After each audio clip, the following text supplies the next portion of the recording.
Hello, my beautiful people from Untouchable Mama. Thank you for watching our YouTube channel. Please do not forget to subscribe and press the notification button.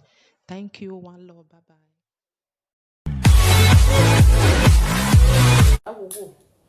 Yeah, I love that music.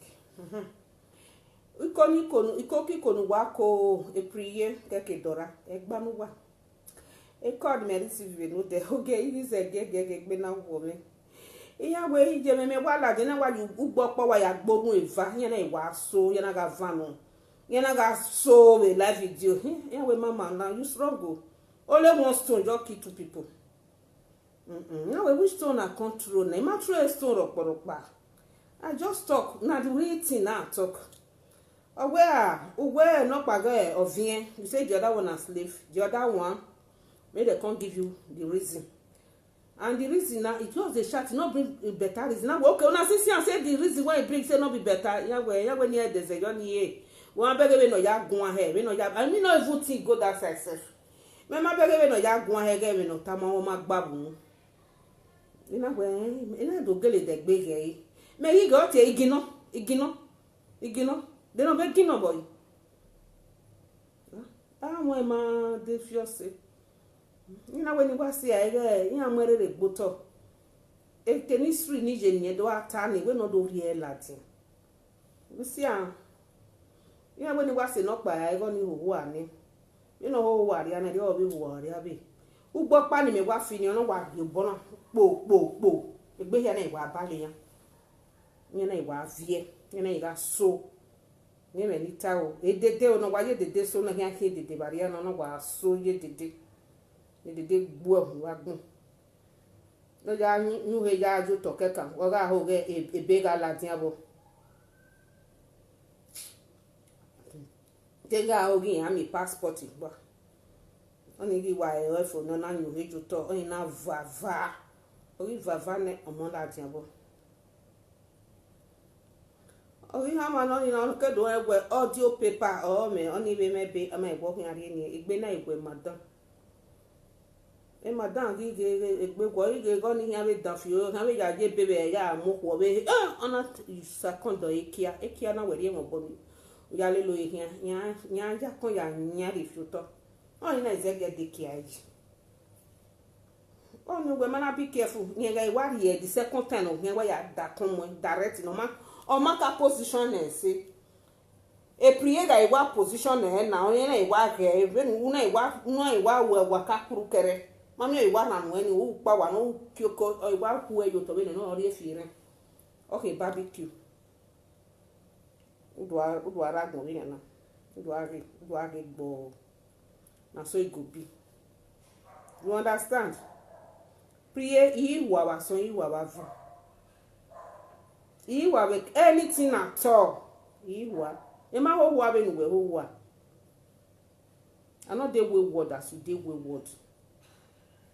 You enter Europe, you don't get almost 5 children for us. You don't know what you want to do. Another person wahala now you carry put for head when you don't let you know what you want to do.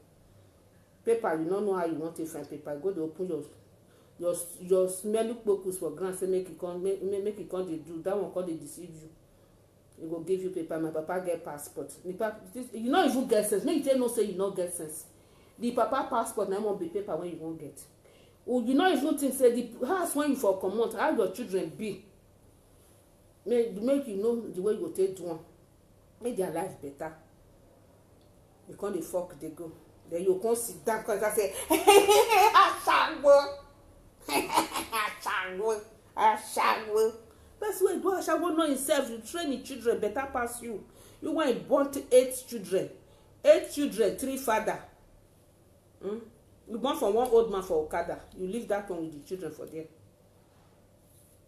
No care for the children. Say na man they take care of children.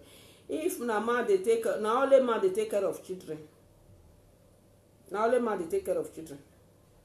Okay, if me can't do like that, as their father can't die, I will say na man they take care of as their father die, I will just abandon them. Make they go they carry wheelbarrow. Make they call they do conductor. At that time, my enemy will come be like you, not be me. God forbid that thing. Today I take and they make shakara. Iya hiyo, iya so well gat. I do ashawo, take and repair the life of my children. Today I know they do ashawo.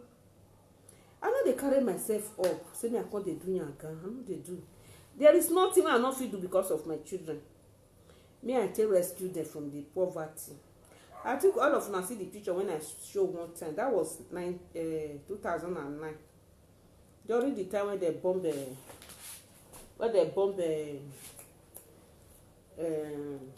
that United Nations for Abuja that time. Now that period, now my children take that picture. I took now see the transformation, how God take transform them, come be as they be today. And I see them. So if I can't leave those children like that time, now only God knows how their life will be today. But with the help of God, when I cry to God, God support me, help me. Now I say their life come better today. All of us come to smile. You understand? So I'm not the wayward like you. When say you go say, may you come out again? Me what you no man ya go. Me uzuo. Oh wa. Oh if I get government to carry by. Abi if I get government to carry as go wa. I know they do yaga o. I know they live audio life. And I know they rape. I can do anything. As far as Shoronti, I did one. Shoronti, I say I did one. Now the only thing I not fit thief. I not fit do ashawo again. Ashawo that they don't be €5. If you there for better supermarket, I mean they tell you now so. If you there for better supermarket, that €5 they found there so 1 hour you don't get €10. You don't pass that one. So Shoronti better pass ashawo kobo where they do now. You understand? The time when we do our own, it never spoil like this. We not do €5, €10. You understand? If I open mouth, I can't talk this the money where they get it. Nobody go believe. Just say, "No lie." They don't lie. You not get that kind of money. It did. Some people want me with them. They wrote that time. And sometimes if I work money, if I get money, I they give them say, "Hold this money for me," because of say some of these people they feel can attack you. They won't collect money for you. I they give them money, say hold for me. Sometimes the next day I go even leave the money for their hand. The next day I will collect and say that money of yesterday they will give me my friends when we gather day. You understand? I never go. So make God just they help me. Not be say that my power or get one to do when I put mine. Where be say God just they help me. You get the day where I get 3,500. Was one night. How I take get them. Now those junkie where we say that they sell drug. Now they. What did they do? Huh? You not go take this thing. So that's why they get the money that time. All those people they sell drug, they will just go just say sit down with me. They say sit down with me for 1 hour. If you tell us how much you will get, if you understand them, say now that kind of people, you not say give me 500. Or sometimes if you start say give me 700, give me 1,000. You not go to look that money. Now you go contact you say okay, I will give you 500, I will give you 300. If you go to check time, you say make you just oh, you go just the rap what they rap they do what they do for them. So they give you the money. 1 hour reach, you go say 1 hour done reach, you won't come out. You go say I sit down with her now. Some go even tell you say make you take. If you take, he go give you so amount. If you be full, that's why you need money well. You don't want this one there for you, just I don't know. Okay, see me. Go take her. So, now so then just now so I say they get my money that time. So it gets when I just sit there like that, and I just say God don't do today, God don't bless today. They not they do anything with you. They'll just they give you money. That money where they sell for drug, they will give you half of it if you get luck sometimes. So now so it be. So I not be your mate for anything. Now all those ones I take for my children. You now you can't go they open your home for grant, you find paper. You find paper. Say you they find paper. Oh.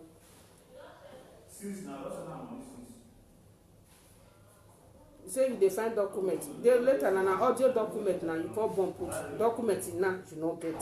Then you come sit down for there, come dey curse people wey don use 2 leg confirm people. You come dey talk to them, come dey curse them. Who be you? German government go fit pack you and your children. Those go still go through wait for Okada. They can come at any time. You know wetin German government fit do. You never sit down make you think of how you go take stand. You never sit down. You never sit down make you think of how you go take stand. You dey mess up. You dey do anyhow. Who get phone now? Okay, now I can't do this thing for you. Please, I'm coming. Just 2 minutes. Make una never off. Me na no come back. I'm coming. Where is something? Where is something here?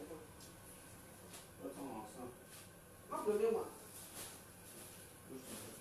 Not the this is the next slide. Yeah.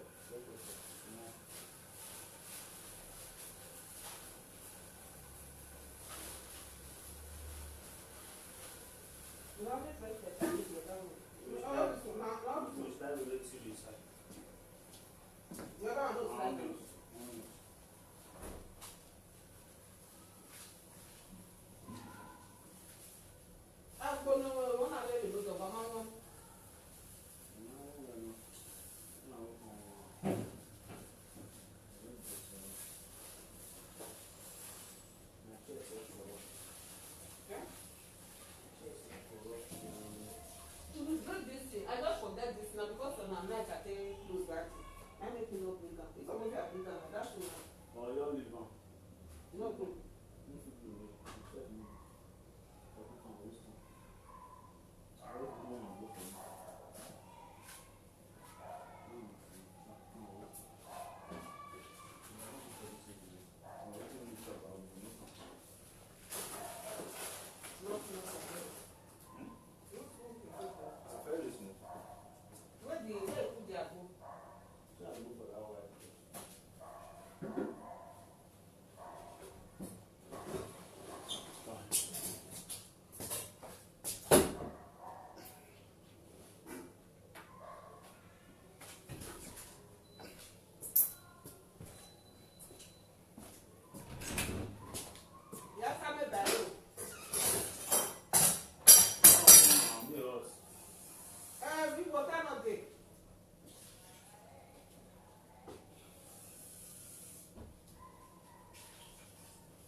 Something to do, you don't know how you go take care of yourself as big as you are.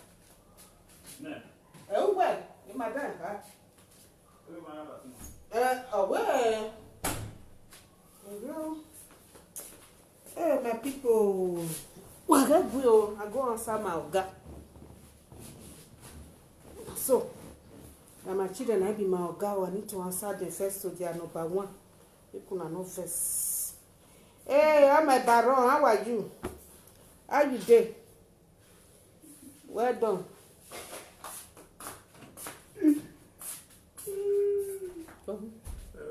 If I just mess up today, I know the one I didn't wire her where you go era me at 2022. Why they get a bang very on here?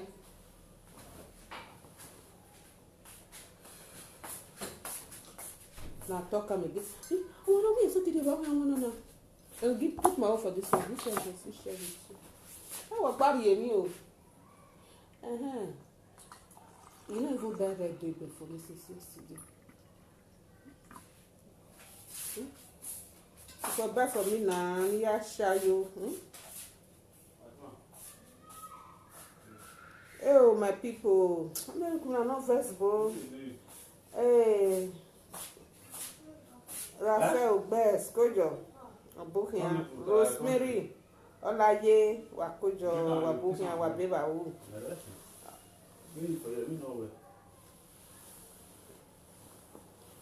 Wakojo. Yeah, stop that time. PREYE. PREYE no done. You not even fear. Not to say if you come out again. Very funny. You not even fear. Say if I come out again.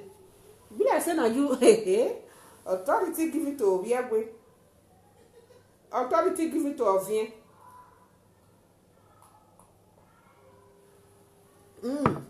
See as this reverse are cool. I just like them. Yeah, really bo. Udari yeke bagbo. When you me la dio. You only him and uta na ke do we the other side me. We do ta. Oh, bagbo me record o ma. You record o me ma record we ma gbagbo there. There's somebody where you know you. You talk to a person where you know me. Who there for your area? Where you know you, where they see you every time. Now I talk to a person where you know me. Like that person come here. All of them come welcome me yesterday. So from now till January I'm here. I will get information every day. When we are facing me, you know people who me and they hold me. If you know me, I will go give my way back to God. I will not even go money. Oh, I go try to even jack him. Anytime I will. No, I hold on. I work money was it what done. I work never want to take care of your children. Kayak bonus and when we are no like Ben or Adi. I shall go. Even we give with Mamma saying, woman, day, woman, power come. Eman we get in any job me, I have your young bow me, young and pay. And me, I do away with young way. Oh, with my one, you don't know anything. You be mumu, the dog, you not do. But boy, I will be back, but man, not take you know that you could be a job, Yena will tell you what to be Ginodo. Ginodo night will be the dog, night. Dodoru àti Jinodu wọ́pá ìfẹ́fà ẹ̀wọ̀ ẹ̀fẹ́ òfò ọ̀nùmákùn increase the day. Yeah, we just move the channel. You just tell her go enter house. Me! Yeah, me no carry a lad here. Ije me, can you quit hanji? I must have to go nyanya kwa many ni biabi, riba. If you're not do lad here, but this way can my beg egg, my egg. Oríṣi náà wọ ẹ̀hẹ́n dògún ẹ̀gún yà lẹ́ ìdúró gbà wà gbẹ́kùn nínú gbẹ́kùn náà ní àhòwò ẹ̀kún ẹ̀bẹ̀rẹ̀ ìbá ní èkó máa mú ẹ ní àhòwò ẹ̀kún ẹ̀ ní àtọ́wò ẹ̀kún ẹ̀ nìyẹn fọ́kàgbó pé òṣòfrí ọ̀dẹ́rẹ́ ọ̀sẹ̀ ti dẹ̀rẹ̀ àwọn kẹ̀kẹ́ shows ní ẹ̀rí kọ́ kẹ̀kẹ́ shows for na Spanish French kẹ̀kẹ́ shows na chucheria ẹ̀yà mọ̀ ẹ̀kọ́ nù. I don't know what Dutch they call chucheria, sweet mouth or something like that. Sweet mouth. Wait, I don't know what Dutch they call them. Quequechos for French, chucheria for Spanish, sweet mouth for local English. I don't know what they call it in Dutch. If not, I for tell you say see what they give you belly. And that one, now Benjamin take give you belly sweet mouth. Go consider the tie igbo. They say they smoke igbo. Consider the tie igbo for you when you don't smoke igbo finish go vavu. I can't get the leg. They say, don't worry, I will give you paper. My watch your paper, man. Only my man will not in. For you know it, a cola on. A cola. You know, see, the reason why I come. I just come talk to those people where they call, where they said all those Benin people, all those Benin miscreants, where they don't get sense. When they call for your program, where they support you. When you for their presence, they insult their papa, their mama. They no reason. They don't use their IQ. They talk say, what if they talk so? When you not talking, face the person when you offend. You not be all Benin people. As they not feel correct, you now come meet them. They are called they say their head not correct. As their head not correct today, so it can never be correct forever. So you understand? No correct again. Because omo to baba gbera bi je. Okay, cannot de by era bi je ni gbe wan ni gbe. In fact, we was before ke ko do was no unu ma be yen na iga ho ni no so me no. Oni emi ni o. Ido ba bi ya call oja. Yeah, wa tell me what your bonnet do not be like Benin people. Benin our shawo, our shawo. If you just big idea, you big idea. You are big idea. Go Lagos, you go sit there now for Ijora. Ijo people date away they do big idea walkie. They do big idea well. You know, call what the yage. That is the work of Ijo people. So be I dey hear one rumor about Warri pikin. You be saying the partly Ijo, partly Urhobo. I hear one they say they do kerewa. They from house they go kerewa for outside. From husband house to kerewa for outside. And so I hear that maybe not true, maybe not be true. You know say if it can't be true. Because now one better gist something, I ain't carry the something, one blogger like that, I carry the when I hear yesterday, when I just watch am yesterday, they say see scam people about some billions. Then not true. Then I never know. But that one I job. Where they go for collides for outside the matrimonial home. Warri pikin I dey talk. Them na find and I go see the latest news about her. Whether not true, whether not be true. Na Ijo. I mean, no many Ijo people. They not they forbid though. They from their husband has go they for collides for outside. No be lie. Now that I mean for grow now. As you grow for Benin, now so me grow for that. I worry. Now, get my marriage school now, finish. Also college for Warri. Now go. You don't understand? So I know many things about Urhobo, Ekwale, Ishekiri, Ijo, Isoko. I know them. And I work out those places. That time with this picking. Myself, father, and I go work for that side. They transfer and go that side. So I know many things about them. Ijo people that they focalize for outside.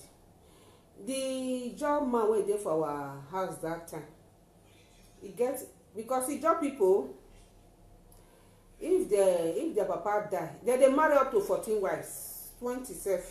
If their papa die, the wife wey their papa die leave, they go marry and join the one where they come marry. That one will come be their wife.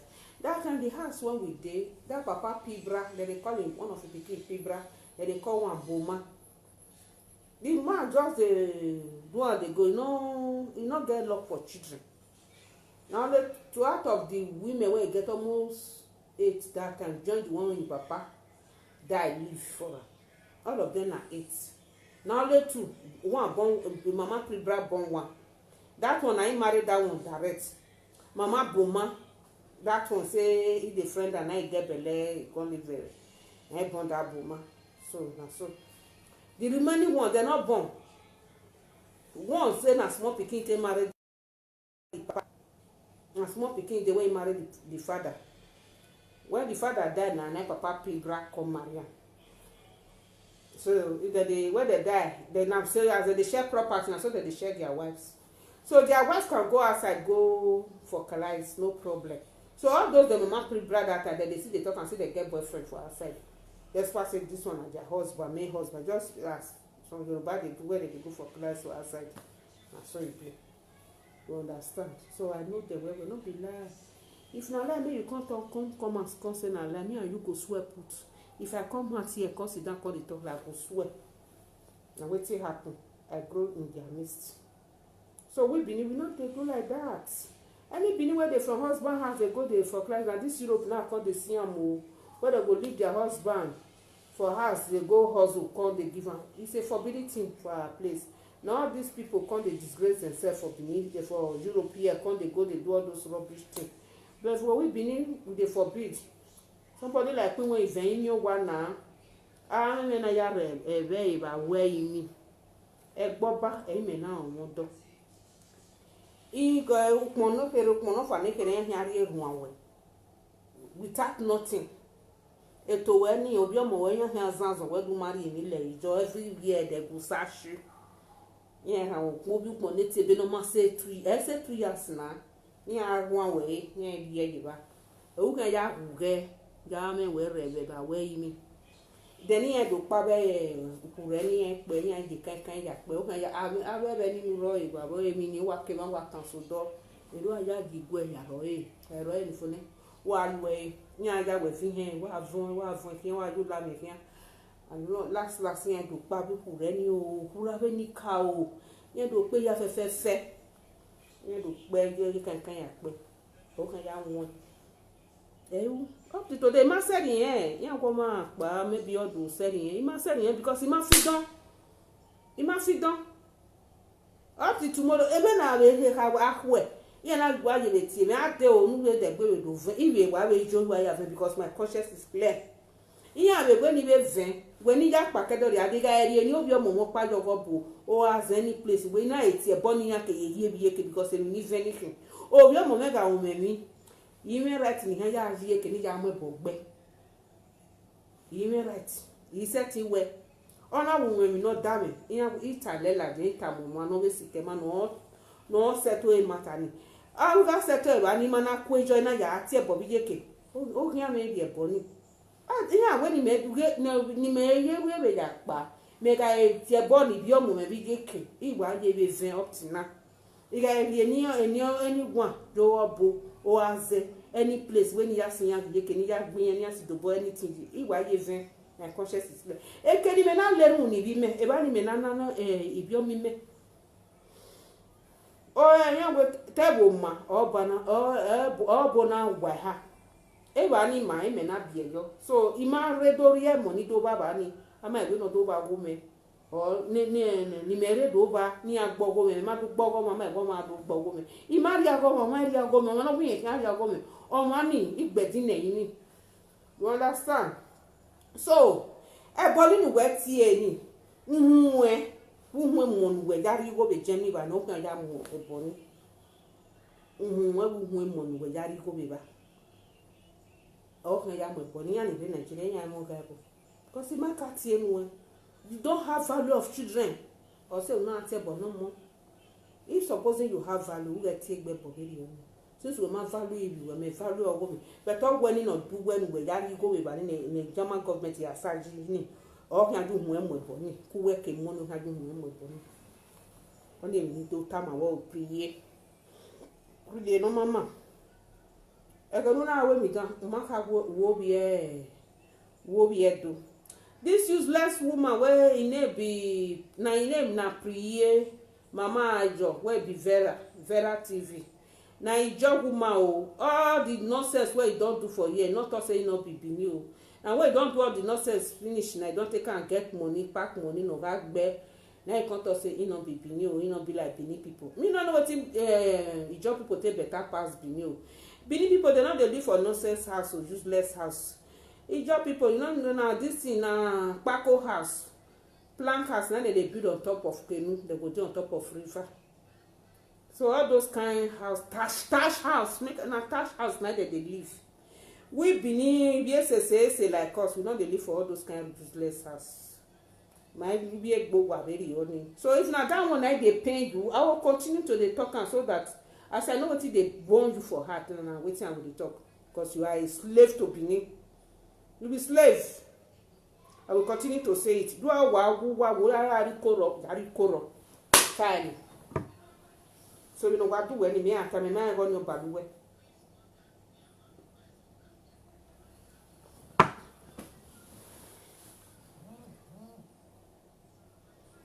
now wetin I can't tell you na be that me I can't tell you wow I know dey do pass myself I no go say if I no make up I no go come out for live you do not see me I no make up you wey don make up we go when you no make up just come out plainly make me and you as me I just come out so no get if you are that baby you na do get no mo se se ki me ku gbe na we na you go pan if you no make up you no fit come out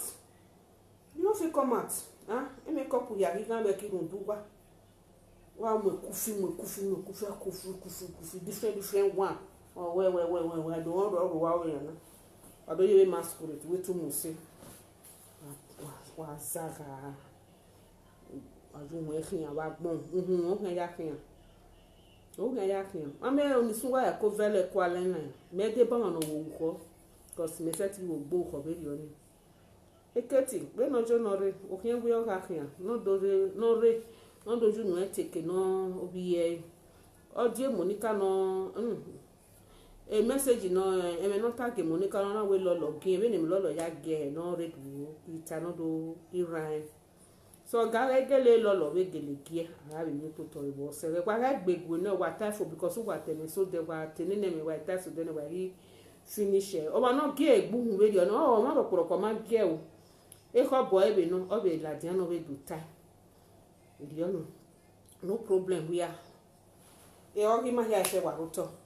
and total my echo adam yo wa time adam yo and so ema when we are go no akugu because why en was kokosi no maganwa e tale me na ila wa gbe ema when we are go no akugu but ga ifinu gedo e do no finu ge o say na ifinu we go e tama me itama we so when I see koda iko no fen ko ya fe da logbo egba ikonu wako bikemea fefegi hasaga wa wazua obi so da wa yare ke ko bi so ni gege iya wo bo kin pin o we ulaje mi o kan de fi ulaje ake bi we meju ulaje ni re anu we ti de die zuwo won no mo me no ulaje wa crazy very gbe di me ni ya fefe magbanu we ogbe mari we kan wuta la je ni ire we ya bukmo ire de we bo se me re bo ba me na bukmo na je na priye iwa re priye o ya boy iwa re we jo be na igba be na ire we kan bo la je le ni ana ire we ma me we ni gbe mi na ri agba we jo ire we kan bo la je ni e ma nu we wu we ni e me kan fun we na bo ya priye na hina e priye oya wa mi ya ijo mu priye ya pe nu wa o e ma ka mo ebogbe yan ga ti ogun le gbe ke piye no go e kem ni ba so ijo o mu pe nu wa o wa ya kokodo ba son wa ya kokodo ba fun yan lu la je ni we wuwe kan bu ni yan ni me kan fun we na ni kan gbugbe you understand eni o kan gbugbe yan ja o mu ja pe ma ula jeni ti se ya igba to ni me ila wa me we ke ni me yikin ala e ke ni we na se ke ni me yikin ala we na we ule e ko no hwan ni ya lele ya no se gi me ira gbo we de na yi je ko there was a place ni me je na onya na wo na e wa e kwesi o e kwesi na lu ja hian na ni ga change ni wa ja hian wa gwa lu to e wa gbon e fi mi me we gbe die we ko we ogwa agwewa we ke no nifu Niger State ni ati ba ni debu uga se ba ni wana o ma no se ba ni na ji debu obi wa kpukuru we ni malibo eyan bolo mi debu eyan bolo mi ba ibi tapa o re bo ni won mi ni ya we kon mama eyan do mo eyan pa no ye ba atete atete o me ni ya do the something e mo ye pele bu be e to wa ye pele bu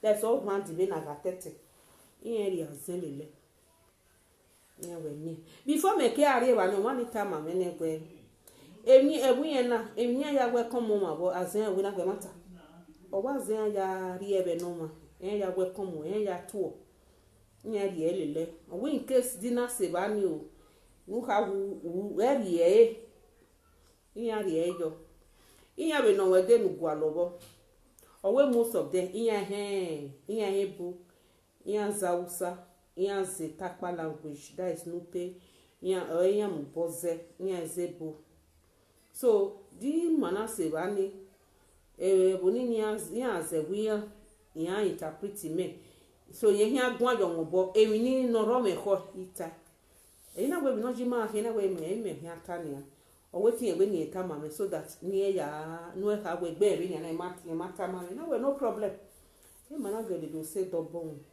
ma gi se ba ya na vie ina do mo ni ma kwa se ba ni o ke ni mo kwa la ba e wa be ni na be e ma wa re those people ni abiyan ni re ba ni ibiyan o nya be gede ge no ri jora ibiyan be jogwa because ibiyan ajogwa ya heti gbiyan wa ibiyan wa nya be gede they are prominent people wo ekoni nya jogwa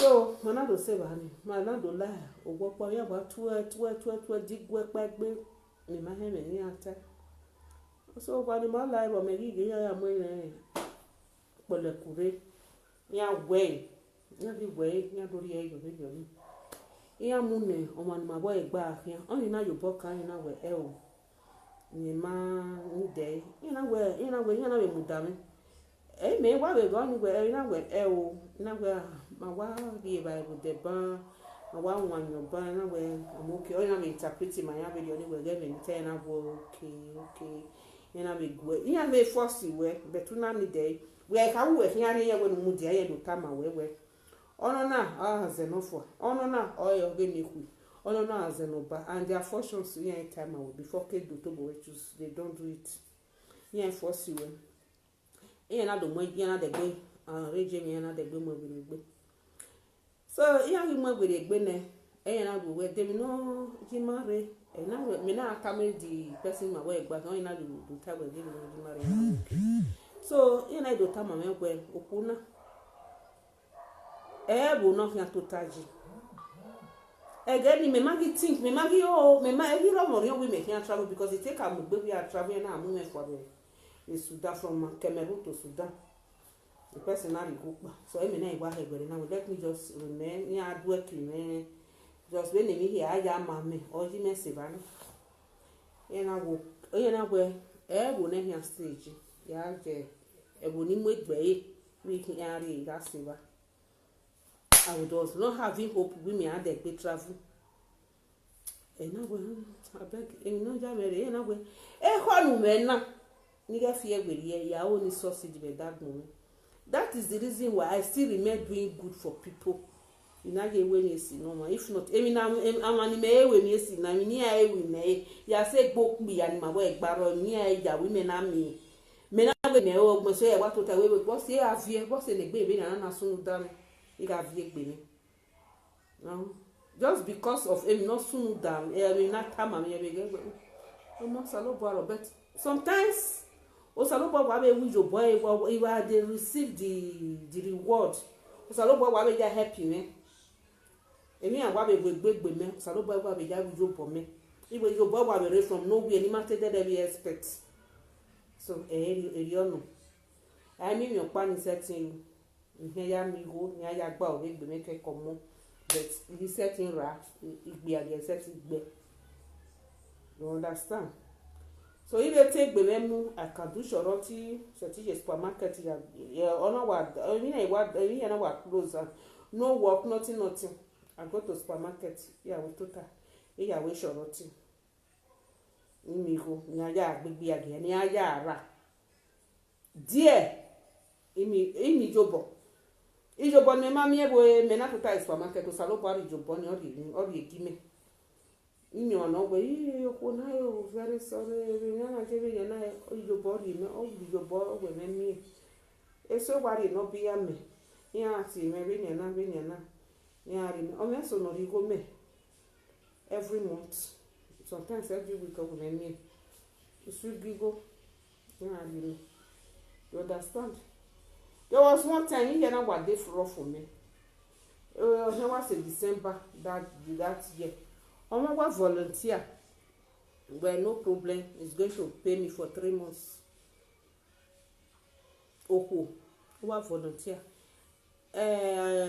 Alimento, food items. Yeah, I have my mom for 3 months. Maybe I have to go back. Maybe I go extra money in a didn't. You go no only maybe it was more than 700. You go over everything. Only me over the food items over the me for 3 months. The lawyer volunteered around that kind. I collected that money November to January, November, December. I gave another November, December, January. Oh, yeah, you go me. So I was very where na me the supermarket in that the personal na dekun mo dekun wa o na dekun no dekun me paralyze me a dekun wa o ma ni erin agbikin ani kun mu me na dekun wa I make one man who ye and we can make one. No de kun o wa paralyzed. So me wa de kun wa. That is the end of Solomon Grande.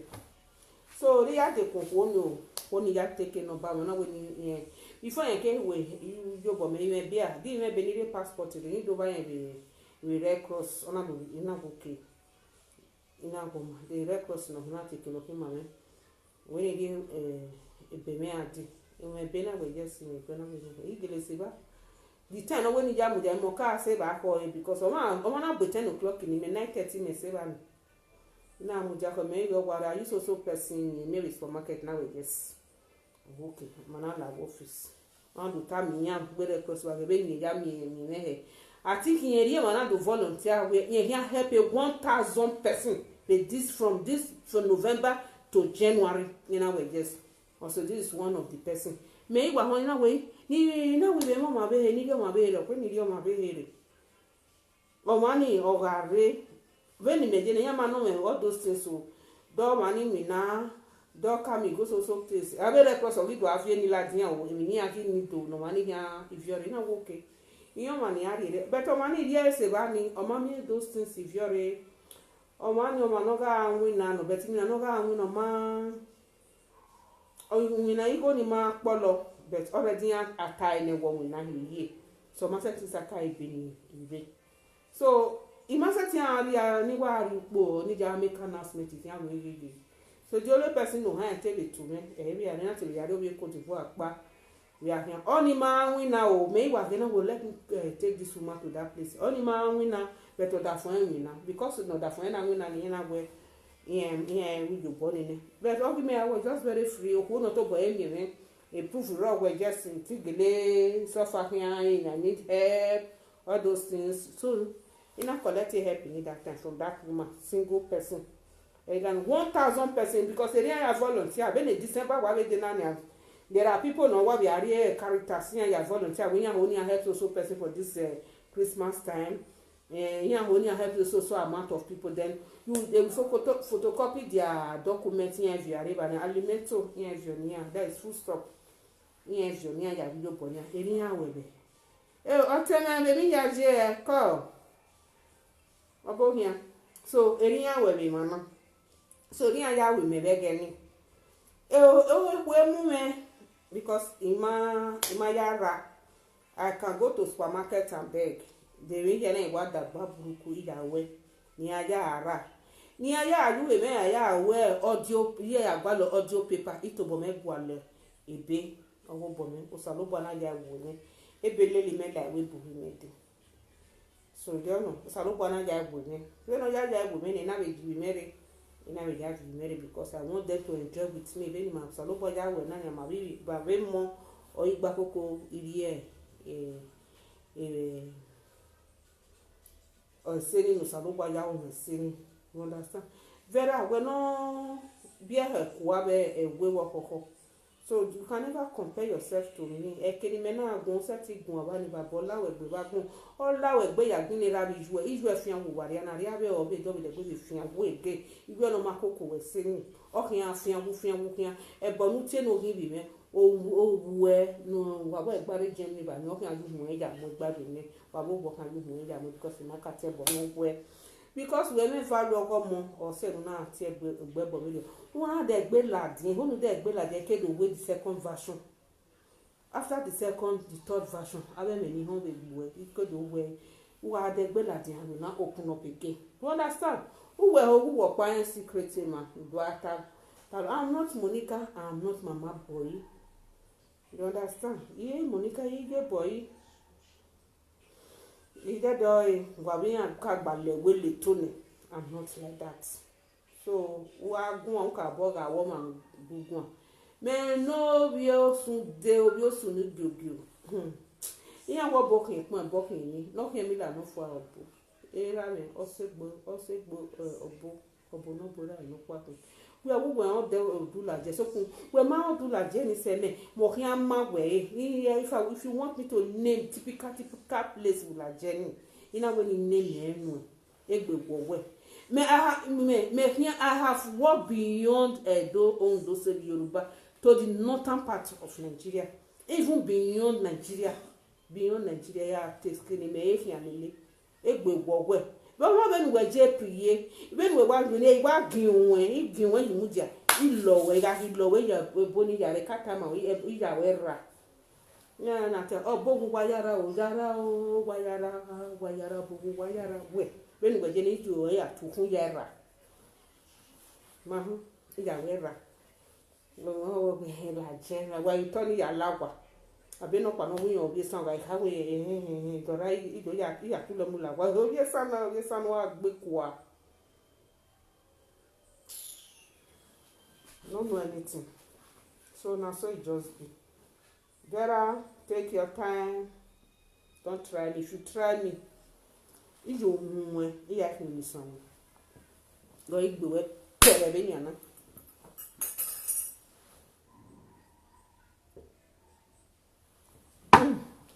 Rebesa ye webo